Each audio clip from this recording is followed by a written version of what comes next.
अस्सलामुअलैकुम वरहमतुल्लाहि वबरकातुहू। खलीफा सुलेमान बिन अब्दुल मलिक दमिश्क में हुकूमत करता था। उसके ज़माने में जजीरे में एक शख्स खुज़ैमा रहता था। जजीरा उस इलाके का नाम था जो फ़रात और दजला के दरमियान वाक़ था। खुज़ैमा बड़ा साहिब सरवत और बाअस्र आदमी था। खुद नहायत आला अदबी ज़ौक़ रखता था, अदब की कदर भी करता था, गरीबों और मोहताजों की खुले दिल से इमदाद करता था। उसका हल्क़ा अहबाब बड़ा वसी था। अपनी सारी खूबियों के सबब वो जजीरे में बहुत मुमताज़ भी समझा जाता था। दिन हमेशा एक जैसे नहीं रहते। खुज़ैमा पर जो मुसीबत आई तो ज़िंदगी का सारा नक्शा ही बदल गया। दौलत रही न सरबत, अहबाब भी साथ छोड़ गए। दोस्तों की बेवफाई से उसका दिल इंतहाई मायूस हो चुका था। उसने इरादा किया कि तमाम दुनिया से मुनक़ता होकर एक तरफ बैठकर याद इलाही में दिन गुजारा जाए। वक्त गुजरता गया, कई साल हो चुके थे, मगर खुज़ैमा की किस्मत का पासा ना पलटा। उन दिनों जजीरे का गवर्नर अक्रमा था, जो बड़े ही बुलंद अखलाक का मालिक था। उसके दरबार में किसी मौजू पर बहस होते होते खुज़ैमा का जिक्र आ गया, और यह जिक्र आया कि वो अब बड़ी ही कसम पुरसी के आलम में ज़िंदगी गुजार रहा है। अक्रमा खुज़ैमा के हालात से मुतासिर हुए बगैर न रह सका। उस वक्त तो वो खामोश रहा। बहस का रुख किसी और तरफ मुड़ गया, लेकिन रात के साय में जब शहर के लोग गहरी नींद सोए हुए थे, अक्रमा खामोशी से अपने बिस्तर से उठा, अशरफियों की एक थैली लेकर अपने गुलाम ख़ास को साथ लिया और महल से निकल गया। खुज़ैमा के घर के करीब पहुंचकर अपना घोड़ा गुलाम के सुपुर्द किया और रात की तारीकी में गुम हो गया। उसने खुज़ैमा के दरवाजे पर जाकर दस्तक दी। खुज़ैमा के यहाँ एक अरसे से कोई मुलाकाती ना आया था। वो हैरान हुआ कि इस वक्त कौन आ सकता है। उसने दरवाज़ा खोला। अक्रमा ने सलाम किया, थैली देते हुए कहा, दोस्त, ये तेरी ज़रूरियात के लिए है। अक्रमा लौटने ही वाला था कि खुज़ैमा ने जल्द उसका दामन पकड़ लिया और पूछा, मेरे मोहसिन, तुम कौन हो? अक्रमा ने जवाब दिया, अगर ये बताना होता तो रात की तारीकी में क्यों आता? खुज़ैमा, वल्लाह मैं ये थैली कभी ना लूँगा जब तक तुम मुझे ये ना बताओ कि तुम कौन हो। अक्रमा बोला, तुम मुझे दुखियों का सहारा कह लो। खुज़ैमा, अपने मुतालिक कुछ और बताओ। मगर अक्रमा ने झटके से अपना दामन छुड़ा लिया और आन की आन में दूर जा चुका था। इधर अक्रमा की बीवी ने देखा कि उसका बिस्तर खाली है। वो बहुत परेशान हुई। अक्रमा जल्दी लौट आया। बीवी ने पूछा, क्या माजरा है? अक्रमा बोला, अगर तुम्हें बताने वाली बात होती तो तुमसे छुप कर क्यों जाता? बीवी जवाब सुनकर मुतमईन ना हुई। उसने इसरार किया। मजबूर होकर अक्रमा ने सारा वाक़या सुना दिया और ताकीद की कि किसी को ना बताए। उधर खुज़ैमा ने अपनी बीवी को जगाया और रोशनी जलाने को कहा कि देखें थैली में क्या है। लेकिन अफसोस, दिए में तेल न था।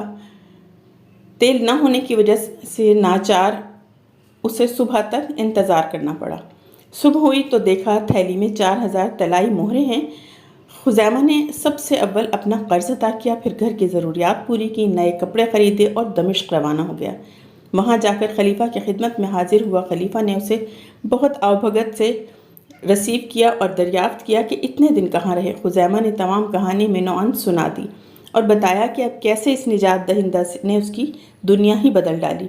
खलीफा ये बात सुनकर बड़ा ही हैरान हुआ और कहा, अगर ये शख्स कभी मिले तो उसे मेरे पास लाना, मैं उसे बड़ा एजाज़ बख्शूँगा। खुज़ैमा अभी दारुल खिलाफा में बतौर मेहमान ख़ास ही मुकीम था कि अक्रमा के ख़िलाफ़ खलीफा के पास शिकायत आना शुरू हो गई।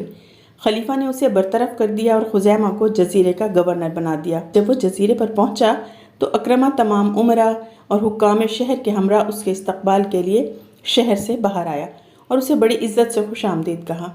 अब गवर्नरी के ओहदे के संभालने का वक्त आया तो पता चला कि ख़जाने में 4000 अशरफियाँ कम हैं। अक्रमा ने इकरार किया कि उसने यह रकम ख़जाने से ली है, मगर ये बताने से इनकार कर दिया कि वो कहाँ और क्यों खर्च की। अब खुज़ैमा ने अक्रमा के पास तो फूटी कौड़ी भी न थी। सोचा कि ये रकम कैसे पूरी करे। मजबूरन मामला खलीफा तक पहुंचा दिया गया। खलीफा ने हुक्म दिया कि अक्रमा को कैद में डाल दिया जाए। खुज़ैमा नहायत अक्लमंदी और होशियारी से हुकूमत करने लगा। उधर अक्रमा जेल में पड़ा सड़ता रहा। उसकी सेहत ख़राब होने लगी। उसकी बीवी से रहा न गया। उसने लौंडी को बुलाया और कहा कि खुफिया तौर पर गवर्नर के पास जाए और उसको बताए कि उसका मोहसिन किस हाल में पड़ा है। लौंडी नहायत चालाक, होशियार और दलेर थी। वो नहायत फुर्ती से गवर्नर के पास पहुंची, उसे सलाम किया और कहा, तुम मज़े उड़ाओ और तुम्हारा मोहसिन जेल में पड़ा सड़ता रहे। खुज़ैमा उछल पड़ा और बोला, लड़की क्या कहती हो, पूरी बात बताओ। लौंडी ने तमाम कहानी सुना दी। खुज़ैमा को वो 4000 अशरफियाँ याद आ गईं जो उसे कोई शख्स رات کی تاریکی میں دے گیا تھا اور اتنی ہی رقم خزانے سے کم تھی۔ خزیمہ نے اسی وقت کچھ درباری ساتھ لیے اور جیل کی طرف چل پڑا۔ اندر جا کر اکرمہ کے سامنے گھٹنوں کے بل گر پڑا اور رو رو کر معافی مانگنے لگا۔ اکرمہ، یہ کیا بات ہے؟ کیسی معافی؟ کس بات کی معافی مانگتے ہو؟ میں نہیں سمجھا۔ اتنے میں لونڈی آئی اور اس نے سارا ماجرا بیان کر دیا۔ اکرمہ نے خزیمہ کو اٹھا کر گلے سے لگا لیا اور کہا، بھائی، اس میں تمہارا کیا قصور؟ قسمت میں یوں ہی لکھا تھا۔ اکرمہ اور اس کی بیوی کو لونڈی سمیت محل میں لایا اور بڑی شان و شوکت سے انہیں خوش آمدید کہا گیا۔ اکرمہ اور خزیمہ دونوں دمشق گئے۔ وہاں پہنچ کر خزیمہ نے اپنی آمد کی اطلاع خلیفہ کو بھجوائی۔ خلیفہ نے فوراً طلب کیا، کیونکہ وہ بڑا ہی متفکر تھا کہ ہو نہ ہو کوئی بڑی مصیبت ہے جو خزیمہ اس طرح سے اچانک غائب ہوا ہے۔ خزیمہ حاضر ہوا۔ خلیفہ نے کہا، جزیرے میں سب ٹھیک ہے؟ خزیمہ، الحمدللہ خلیفہ، کیسے آنا ہوا؟ خزیمہ نے تمام واقعات من عن سنا دیے۔ خلیفہ نے حکم دیا کہ اکرمہ کی گورنری بحال کر دی جائے اور خزیمہ کو انعام و اکرام دے کر رخصت کر دیا جائے۔ ویڈیو پسند آئی ہو تو لائک اور شیئر ضرور کیجیے گا۔ پھر ملتے ہیں۔ اللہ حافظ۔